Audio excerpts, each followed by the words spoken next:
أي منقلب ينقلبون.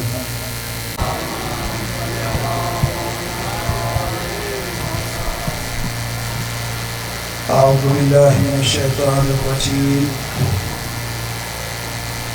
بسم الله الرحمن الرحيم.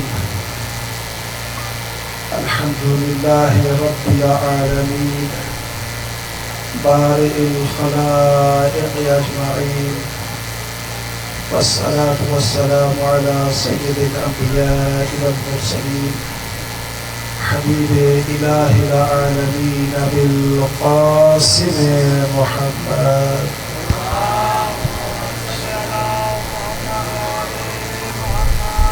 وعلى آله الطيبين الطاهرين المعصومين، ولعنة الله على أعدائهم أجمعين من يوم عداوتهم إلى قيام يوم الدين. أما بعد، وقال الحكيم في كتابه المتين وهو أصدق القائلين: بسم الله الرحمن الرحيم. وما خلقت الجن والإنس إلا ليعبدون. صلوات الله عليه.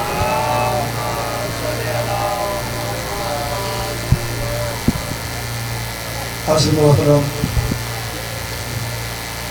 بہت اختصار کے ساتھ کچھ عرائض ہیں وہ آپ کی خدمت میں عرض کرنا ہے۔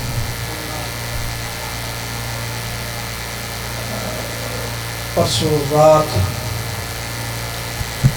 اسی آیا فی ہدایہ کے حوالے سے کچھ گفتگو آپ کے سامنے عرض کی تھی،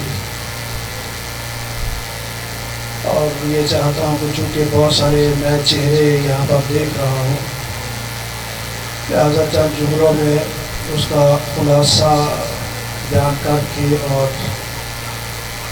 اس گفتگو کے ساتھ ربط دے کر آگے بڑھنا چاہتا ہوں۔ سورہ ذاریات میں ارشاد رب العزت ہے: وَمَا خَلَقْتُ الْجِنَّ وَالْإِنسَ إِلَّا لِيَعْبُدُونِ۔ ہم نے جنوں اور انسانوں کو پیدا نہیں کیا مگر پیدا کیا کہ وہ عبادت کریں۔ حضرت محترم، یاد رکھیے گا، عربی زبان کا ایک اسلوب ہے کہ اگر کسی شے کو منحصراً بیان کرنا ہو تو اس کے چند اصول ہیں، چند فارمولے ہیں۔ مثلاً اگر ایک جملہ منفی ہو اور اس کے بعد پھر اللہ کے ذریعے سے اس کا استثناء کر دیا جائے تو جو اللہ کے بعد ہوتا ہے وہ ما قبل جملے میں انحصار ہو جاتا ہے اس کا۔ اسی طریقے سے اگر جملے کے شروع میں انما آ جائے تو اس انما کا مطلب بھی یہی ہوتا ہے کہ یہ بات اسی چیز میں منحصر ہے کہ جو بعد میں ذکر ہو رہی ہے۔ مثال دی تھی آپ کی خدمت میں کہ مثلا خداوند قدوس نے ولایت کو 3 مصداقوں میں منحصر کیا، تو ارشاد فرمایا: انما ولیکم اللہ ورسولہ والذین آمنوا الذین یقیمون الصلاۃ ویؤتون الزکاۃ وهم راکعون۔ ولایتیں بس یہ 3 ہیں، ایک اللہ کی اور ایک اس کے رسول کی اور ایک اس کی کہ جس نے حالت رکوع میں زکوٰۃ دی تھی۔ اور یقیناً تمام مفسرین کا اس بات کے اوپر اتفاق ہے کہ حالت رکوع میں زکوٰۃ، انگوٹھی کو زکوٰۃ کے طور پر مولا کائنات امیر المومنین علیہ السلام نے دیا تھا۔ صلوات پڑھ لیجیے ایک مرتبہ آواز بلند۔ تو بس ولایت جو ہے وہ منحصر ہوگی اس انما کلمے کے ذریعے سے 3 ذوات مقدسہ میں، خدا، رسول اور مولا کائنات، اور ان کے جو برحق جانشین ہیں پیغمبر اسلام۔ اسی طریقے سے ارشاد ہوا، بہت معروف آیت ہر روز سنتے رہتے ہیں، انما یرید اللہ لیذھب عنکم الرجس اہل البیت ویطہرکم تطہیرا۔ یہاں پر بھی یہ منحصر کر دیا ہے اس لفظ انما کے ذریعے سے کہ کچھ ہستیاں ہیں کہ خداوند قدوس نے ان کے حوالے سے یہ ارادہ کیا ہے کہ ان کو ایسا پاک رکھے جیسے پاک رکھنے کا حق ہے۔ انحصار ہے ان ہستیوں میں، یعنی ان میں کوئی اور داخل نہیں ہو سکتا ہے۔ حتیٰ یہ آپ کو معلوم ہے کہ جناب ام سلمہ نے عرض کی یا رسول اللہ میں اس چادر کے نیچے آ سکتی ہوں؟ فرمایا نہیں، انت علی الخیر، تو اچھائی کے اوپر ہے، خیر کے اوپر ہے، لیکن نہیں، ان افراد میں تو داخل نہیں ہو سکتی۔ انحصار ہو گیا یہاں پر بھی کہ بس جن کے بارے میں خدا نے ارادہ کیا ہے یطہرکم تطہیرا کا، وہ منحصر ہیں۔ اسی طریقے سے یہاں پر بھی ذات احدیت مثالیں بہت زیادہ پیش کر سکتا ہوں، لیکن اختصار پیش نظر ہے، لہذا ارشاد ہوا وما خلقت الجن والانس الا لیعبدون، ہم نے جنوں اور انسانوں کو پیدا نہیں کیا الا مگر پیدا کیا لیعبدون کہ وہ عبادت کریں۔ یعنی یہاں پر بھی جنوں اور انسانوں کی تخلیق کا مقصد وہ منحصر ہو گیا ہے کس میں؟ لیعبدون میں، کہ وہ عبادت کریں۔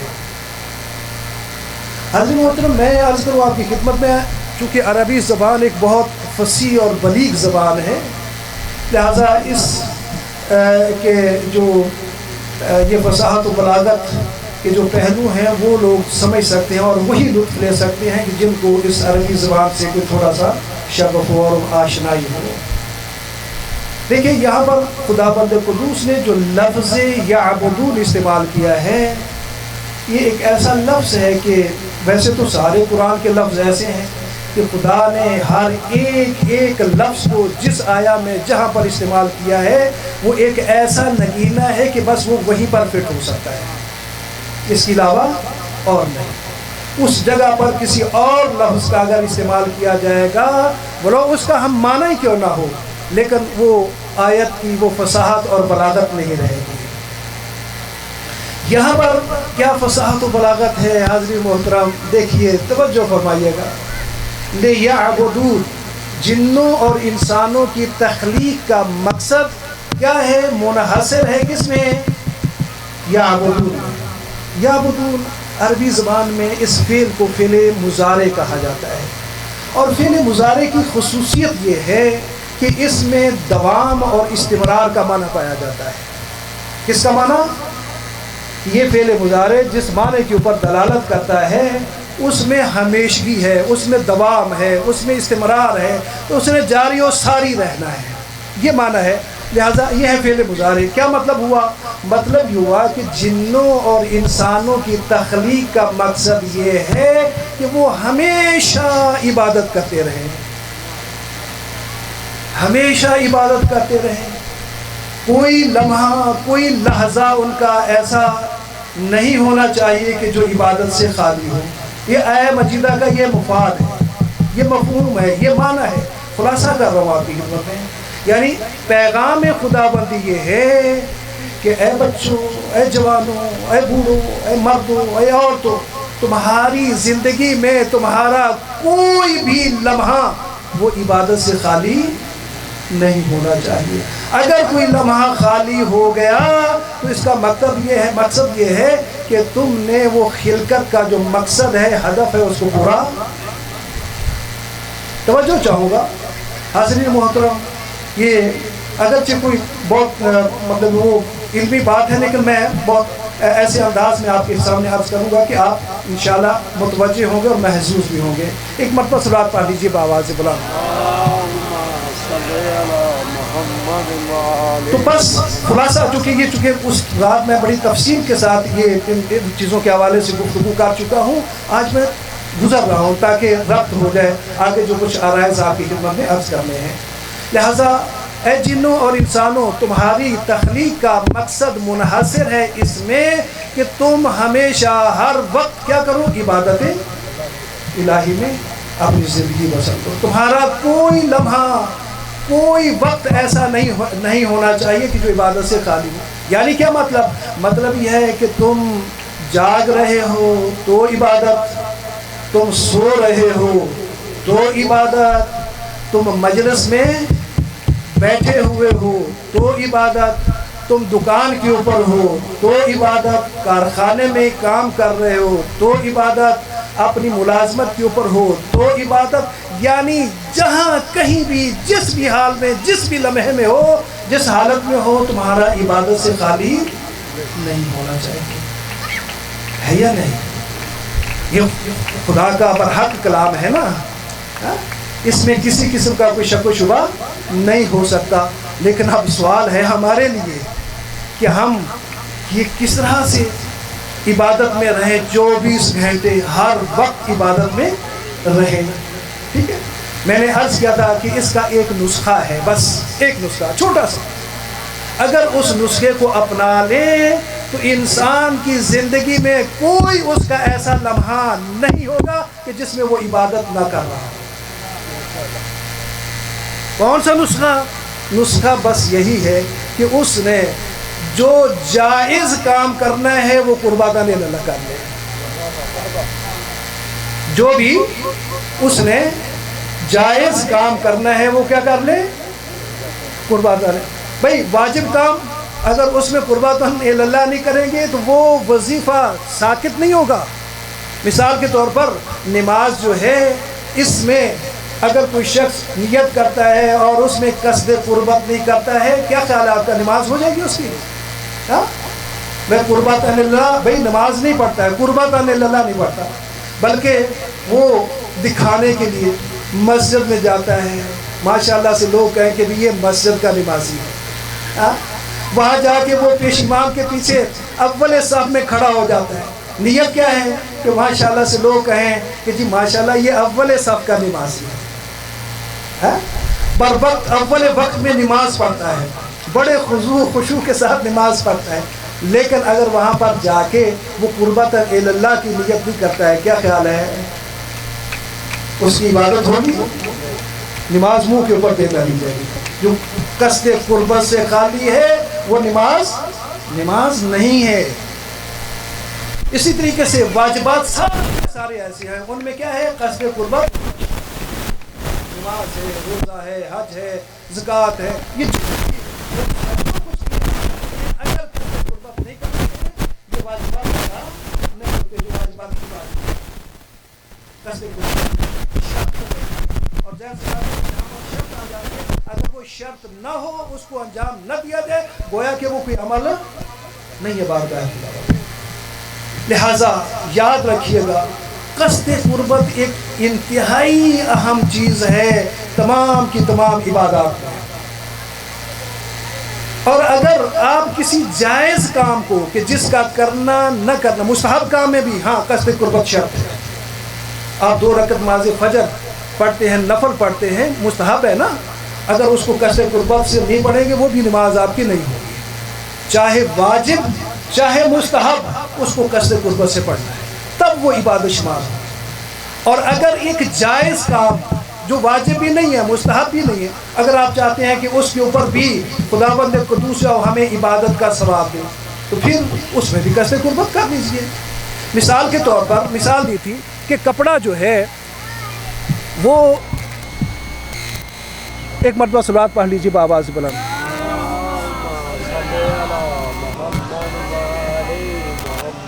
اگر کپڑا اللہ اکبر یا رسول اللہ یا رسول اللہ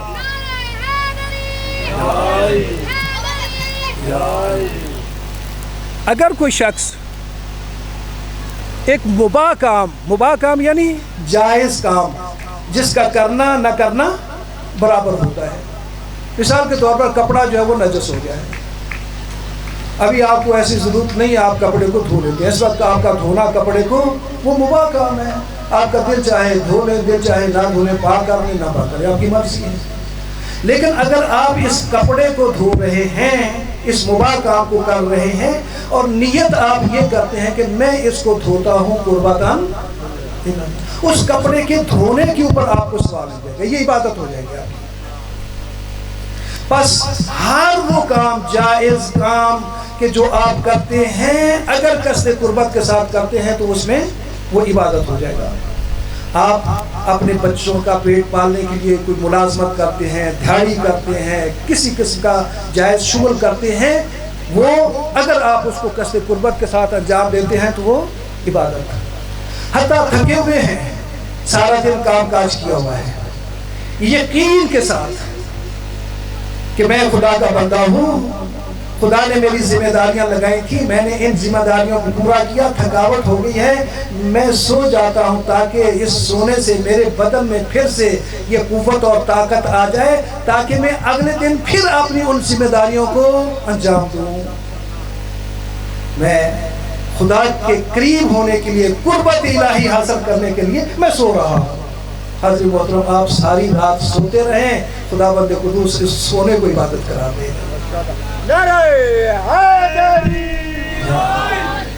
بس جو بھی کام قصد قربت سے کیا جائے گا، ایک ٹیچر ہے، وہ پڑھا رہا اس کی ذمہ داری ہے، اگر وہ بچوں کو قصد قربت کے ساتھ پڑھاتے ہیں کہ میں نے خدا کو، بچوں کو تعلیم دینا ہے نا، خدا کو خوش کرنا ہے، یہ میرا وظیفہ ہے، قصد قربت کے ساتھ بچوں کو پڑھائے گا، یہ بچوں کو پڑھانا عبادت ہے۔ جو کام بھی کرے گا، وہ آئے ہیں آپ مجلس کے لیے۔ حضرت محترم، اگر ایک بہت اہم عبادت ہے، میں نے عرض کیا کہ اگر آپ اس میں دکھاوا کرتے ہیں، اس میں ریاکاری کرتے ہیں، اس میں قصد قربت نہیں ہوتا ہے، وہ عبادت نہیں ہو سکتی۔ مجلس میں آئے ہیں، مجلس میں آنے کا مقصد اگر خدا اور رسول اور آئمہ کی یہ خوشنودی ہے، قربت الہی ہے، نیت یہ ہے، یقیناً یہ مجلس کیا ہے؟ میرا پڑھنا، آپ کا سننا، ذاکرین کا پڑھنا، آپ کا سننا، یہ کیا ہے؟ یہ سب کا سب عبادت ہے۔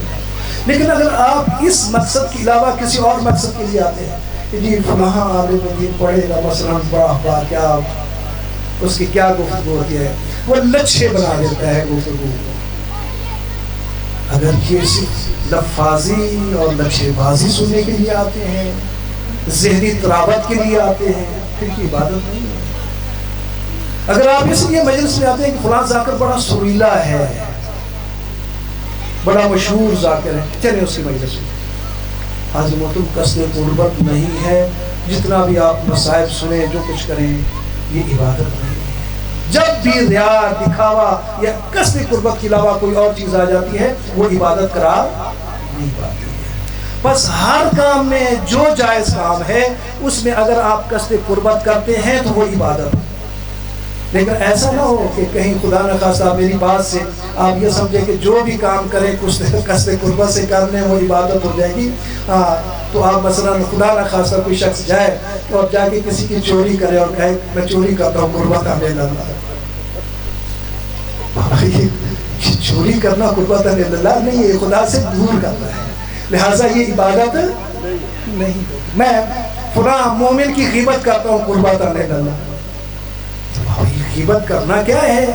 یہ ایک اپنے زندہ مومن بھائی کا گوشت کھانا، قرآن یہ کہتا ہے، میں نہیں کہتا ہوں، یہ عبادت نہیں ہے۔ میں جھوٹ بولتا ہوں، قربت اللہ، ہاں یہ قربت اللہ، جھوٹ بولنا یہ عبادت نہیں ہے، یہ انسان کو خدا سے دور کر دیتا ہے۔ وہ جائز کام جو بھی قربت خدا بندی کے ساتھ ہوگا وہ عبادت قرار پائے گا۔ بس ایک بات کہ مولانا صاحب تشریف لے آئے، ایک بات کہہ کے آپ کی زحمت کو تمام کرتا ہوں کہ دیکھیے یہ قصد قربت، اس کا بھی اپنا ایک معیار ہے، اپنا ایک پیمانہ ہے۔ یہ قصد قربت، یہ قصد قربت، اس کا ادنا درجہ بھی ہے اور اس کا اعلیٰ درجہ بھی ہے، درجہ بندی ہے اس قصد قربت کہ انسان وہ جس درجے کا قصد قربت کرے گا اتنی ہی اس کی عبادت ہوگی۔ بہت مطالب ہے یہاں پر کہنے کے، لیکن صرف اتنا عرض کروں گا میرے عزیزوں اور دوستوں، دیکھو ہم بھی نماز پڑھتے ہیں، ہم بھی بہت سارے کام ایسے کرتے ہیں، ہم بھی عبادات کو انجام دیتے ہیں، نماز پڑھتے ہیں، روزہ رکھتے ہیں، حج کرتے ہیں، جہاد کرتے ہیں، بہت سارے کام کرتے ہیں جو خدا کو راضی کرنے کے لیے ہوتے ہیں، لیکن اس میں ہمارا جو قصد قربت ہوگا اس کا درجہ کچھ اور ہے۔ اور اگر کوئی شخص، اگر ایسی ذات ہو کہ جو قصد قربت کی معراج کے اوپر فائز ہو، تو جب وہ قصد قربت کا ارادہ کر کے وہ میدان کی طرف جا رہا ہوگا تو پھر دربار رسالت سے یہ اعلان ہوتا ہوا نظر آئے گا، برز الایمان کلہ الی کفر کلہ۔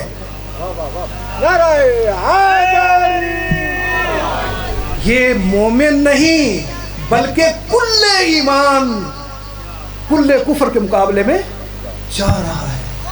پھر دربار رسالت سے یہ اعلان ہوگا، اگر کچھ قصد قربت اپنے اعلیٰ درجے کے اوپر فائز ہے، ضربت علی یوم الخندق افضل من عبادت الثقلین، ایک ضربت ثقلین کی عبادت سے بھاری ہے۔ کون سی ضربت؟ کتنا ٹائم لگا ہوگا؟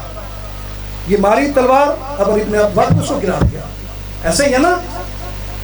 یہ ایک لحظے کی، 1-2 منٹ کی عبادت جو ہے، جہاد عبادت ہے نا، ہاں؟ یہ مولا کائنات کا یہ جو جہاد کرنا ہے عمر ابن عبدالوہاب کے خلاف، اور بہت مختصر، لیکن یہ اس کی ارزش کیا ہے، اس کی ویلیو کیا ہے؟ اس کی ویلیو جو بنی ہے، اس کی ارزش جو بنی ہے، وہ قصد قربت سے بنی ہے۔ دیکھیے نا، وہ جب اس کو گرا دیا تھا، اس کے سینے کے اوپر سوار ہو گئے تھے مولا کائنات، تو اس نے بے ادبی کی تھی، یاد ہے نا آپ کو؟ بے ادبی کی تھی۔ مولا کائنات نے کیا کیا؟ چھوڑ دیا اس کے سینے سے اترا ہے۔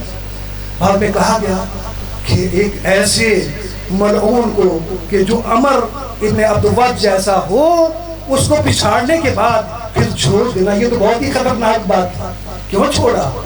کہا کہ اس نے بے ادبی کی تھی، جس کی وجہ سے مجھے غصہ آ گیا تھا، ذاتی طور پر غصہ آ گیا تھا۔ علی نہیں چاہتا ہے کہ وہ جو خدا کی خالص قربتاً الی اللہ عبادت کر رہا ہے، اس میں علی کا ذاتی غصہ بھی شامل ہے۔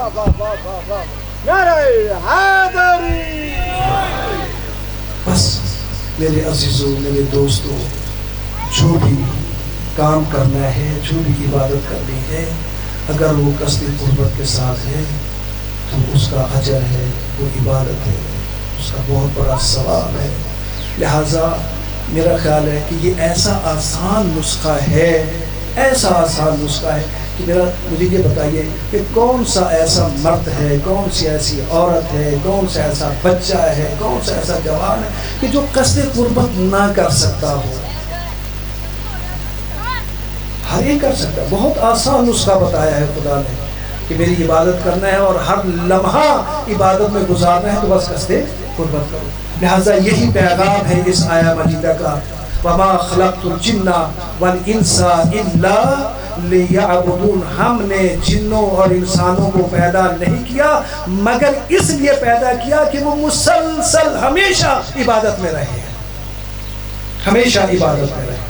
یہ ہمیشہ کا لفظ کہاں سے یہ سمجھا جا رہا ہے؟ اس لیے یعبدون فعل مضارع سے سمجھا جا رہا ہے، کیونکہ اس کا معنی دوام اور استمرار ہے۔ بس ہمیشہ ہمیشہ عبادت کرنے کا مطالبہ ہے۔ میں نے عرض کیا تھا کہ یہ لاؤڈ سپیکر ہے، کل مثال دی تھی۔ لاؤڈ سپیکر اس کو بنانے کا ایک مقصد ہے۔ کیا مقصد ہے؟ کہ یہ میری آواز کو لاؤڈ کرے، بلند کرے، ٹھیک ہے نہیں؟ اس کو اس مقصد کے لیے بنایا گیا۔ لیکن اگر یہ ایسا ہو کہ کچھ لمحے تو اس آواز کو بلند کرے اور کچھ وقت نہ کرے، کچھ لمحے بلند کرے اور کچھ وقت آواز کو بلند نہ کرے، کیا خیال ہے آپ کا؟ اس مقصد، اس لاؤڈ سپیکر کی تخلیق کا جو مقصد ہے وہ پورا ہوا؟ ہاں، ہرگز۔ اس کا مقصد کیا ہے کہ جب تک یہ مجلس ہو رہی ہے اور جب تک کوئی بولنے والا اس میں بول رہا ہے، اس کا کام یہ کہ یہ مسلسل آواز کو لاؤڈ کرے، اس کا کام یہ ہے۔ یہ اس مقصد کے لیے اس کو بنایا گیا ہے۔ تو بس اسی طریقے سے خدا بھی یہ چاہتا ہے کہ اے انسانوں، اے جنوں، تمہاری تخلیق کا جو مقصد یہ ہے کہ تم ہمیشہ عبادت کرتے رہو۔ مسلسل عبادت کرتے رہو، اس میں ایک لمحہ ایک لحظہ بھی تمہاری زندگی میں ایسا نہیں ہونا چاہیے کہ جو عبادت سے خالی ہو. اور وہ جو مسلسل زندگی کو مسلسل عبادت کے ساتھ ہمکنار کر سکتا ہے وہ قربتاً اللہ ہے. جتنا قصد قربت آپ کا بہترین ہوگا اتنی وہ بہترین عبادت قرار پائے گی.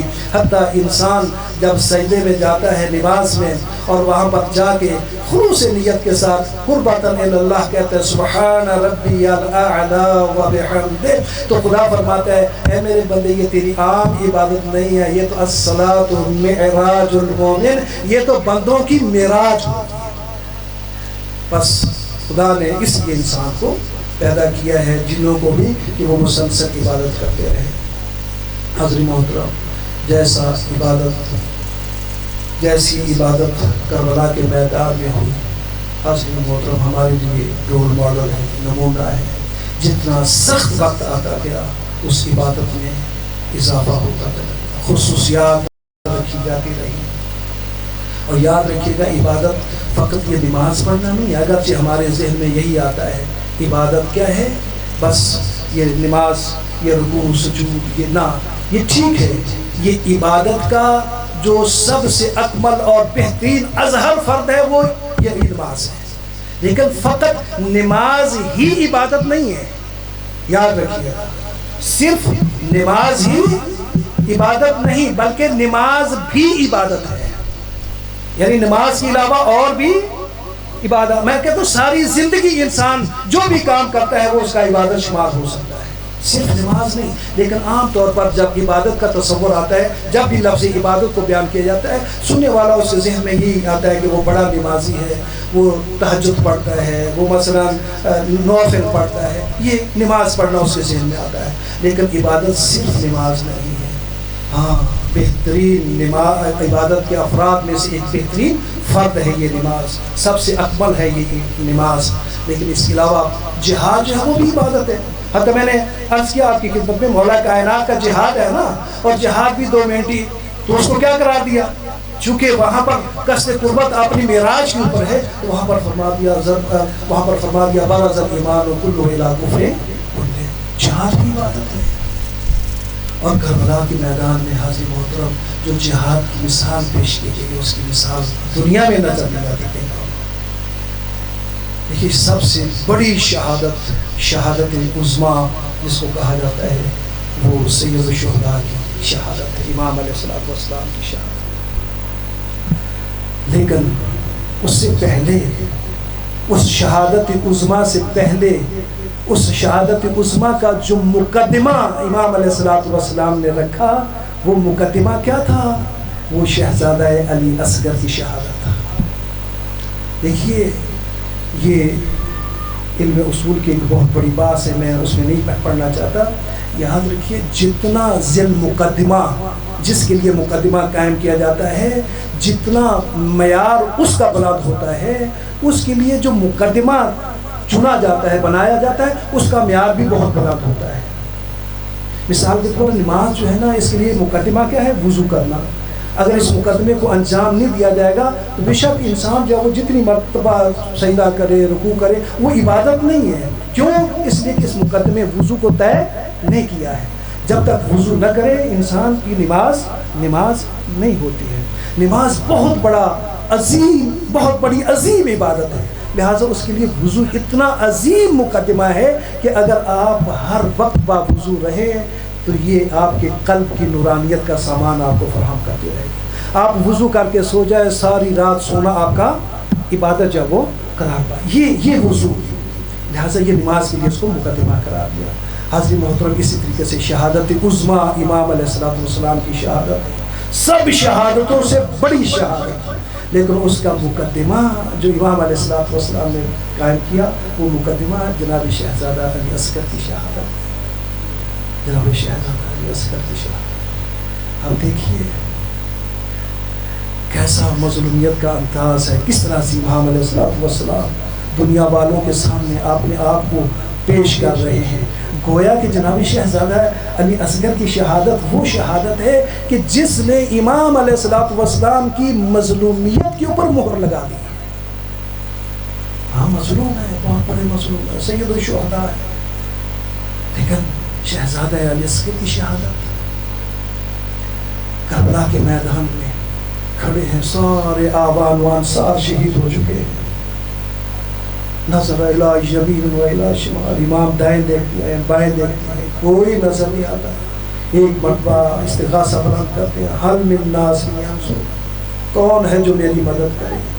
حضرت ایک مرتبہ خیمہ گاہ سے کوہرام بپا ہوا، رونے کی آوازیں بلند، امام علیہ السلام خیمہ گاہ میں تشریف لاتے ہیں، رونے کی وجہ کہا جب سے آپ نے استغاثہ بلند کیا ہے، یہ ننھا، یہ شہزادہ، یہ علی اصغر، یہ جھولے میں آرام نہیں کر رہا، اس نے آپ کو بعض وہ مکتوب کی کتابوں میں لکھا ہے کہ شہزادہ نے آپ کو جھولے سے گرا دیا ہے، لہٰذا عزاداروں اس کے بعد امام علیہ السلام نے کہا کہ اچھا میرے شہزادے کو لاؤ، میں پانی پلانے کے لیے لے جاتا ہوں۔ عزاداروں یہ امام علیہ السلام نے شہزادے کو اپنی گود میں لیا، ابا کا دامن شہزادے کے ساتھ ابا کا دامن ان کے اوپر ڈالا اور فوج اشقیاء کی طرف چل پڑے۔ یہ دیکھیے کتنا بے گناہی کا یہ ثبوت ہے امام علیہ السلام کا۔ دنیا والے لاکھ آئندہ کہتے رہے یہ باغی تھے، لیکن شہزادہ علی اصغر کی شہادت نے یہ سارے کے سارے جتنے بھی یہ الزامات ہیں ان کو پہلے سے دھو دیا کہ نہیں، ایسا نہیں ہے۔ حضرت امام علیہ السلام شہزادوں کو لے کے چلتے ہیں اور ایک مرتبہ فوج اشقیاء کے سامنے آتے ہیں، مقتل کی کتابوں میں یہ لکھا ہوا ہے کہ لوگوں نے دیکھا کہ امام علیہ السلام قرآن لے کے آ رہے ہیں، کہا ظالموں یہ قرآن نہیں ہے، یہ قرآن ناطق کا پارہ ضرور ہے۔ عزادارو بس اس کے بعد ایک جملہ کہا کہ اے ظالموں، اگر تم کو ہمارے اوپر رحم نہیں آتا تو اس چھوٹے سے بچے کے اوپر رحم کرو، ان کی ماں کا دودھ خشک ہو چکا ہے اور بہت پیاسا ہے۔ عزادارو ظالم یہ لعین کیا کہتے ہیں کہ اے حسین پانی خود پینا چاہتے ہو نام بچے کا، لیکن مقتل کی کتابوں میں یہ جملہ موجود ہے، امام علیہ السلام نے فرمایا اے میرے لال تم حجت خدا کے فرزند ہو، ان کے سامنے حجت کو تمام کرو۔ عزادارو ایک مرتبہ شہزادے نے اپنی خشک ہونٹوں کے اوپر اپنی زبان کو پھیرا، العطش العطش کی صدا بلند ہوئی۔ عزادارو یہ کوفہ و شام والے ہیں، یہ منہ پیچھے کر کے رونے لگے، گریہ کرنے لگے۔ عزادارو کسی نے کہا کہ شہزادے کو پانی پلا دینا چاہیے، کسی نے کہا کہ نہیں پانی نہیں پلانا چاہیے۔ امام علیہ السلام ایک مرتبہ وہاں جملہ بیان کرتے ہیں، روایت کی یہ لفظیں ہیں کہ امام علیہ السلام فرماتے ہیں اے فوج اشقیاء اما ترونا کیف یتلذذ ھذا الطفل، اے فوج اشقیاء تم نہیں دیکھ رہے ہو کہ یہ بچہ کس طرح سے حالت تلذذ میں ہے۔ عزادارو یہ حالت تلذذ کیا ہے؟ یہ گویا کہ امام علیہ السلام نے یہاں پر جو لفظ استعمال کیا ہے ایک مطلب کو بیان کرنے کے لیے کہ یہ بچہ کتنا پیاسا ہے۔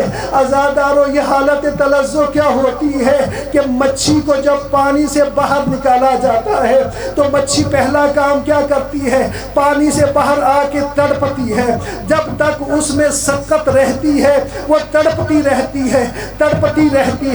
جب تڑپنے کی سکت ختم ہو جاتی ہے تو اس کے بعد پھر کیا ہوتا ہے؟ ایک وقت وہ آتا ہے کہ جب مچھی پیاس کی وجہ سے اپنا منہ کبھی بند کرتی ہے، کبھی کھولتی ہے، کبھی منہ بند کرتی ہے، کبھی کھولتی ہے، اس حالت کو حالت تلذذ کہا جاتا ہے۔ اے ظالموں دیکھو یہ مرے بچے کی حالت تلذذ ہے، اس کو ایک گھونٹ پانی پلا دو۔ عزادارو عمر ابن سعد حرملہ کی طرف اشارہ کرتا ہے اے حرملہ اقطع کلام الحسین، حسین کے کلام کو قطع کیوں نہیں کرتے ہو؟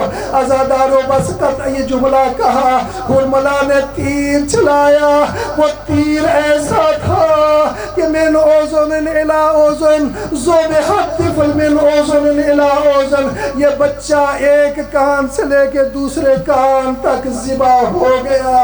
عزادارو جب اس بچے کو ماں نے دیکھا ہوگا، ایک مقتل کی کتابوں میں یہ جملہ ملتا ہے کہ ماں نے جب اس بچے کو دیکھا تو بس حسرت بھری نگاہوں کے ساتھ دیکھ کر ایک جملہ کہا، مثل کا ذبح، کیا آپ جیسے بچے کو بھی ذبح کیا جاتا ہے؟ عزادارو بس یہ تھا وہ مظلوم شہزادہ علی اکبر اور اصغر، جن کی یہ مظلومیت کا عالم تھا کہ جس کو دیکھ کر ایک ایسا انقلاب برپا ہوتا ہے کہ فوج اشقیاء بھی منہ دوسری طرف کر کے رونا شروع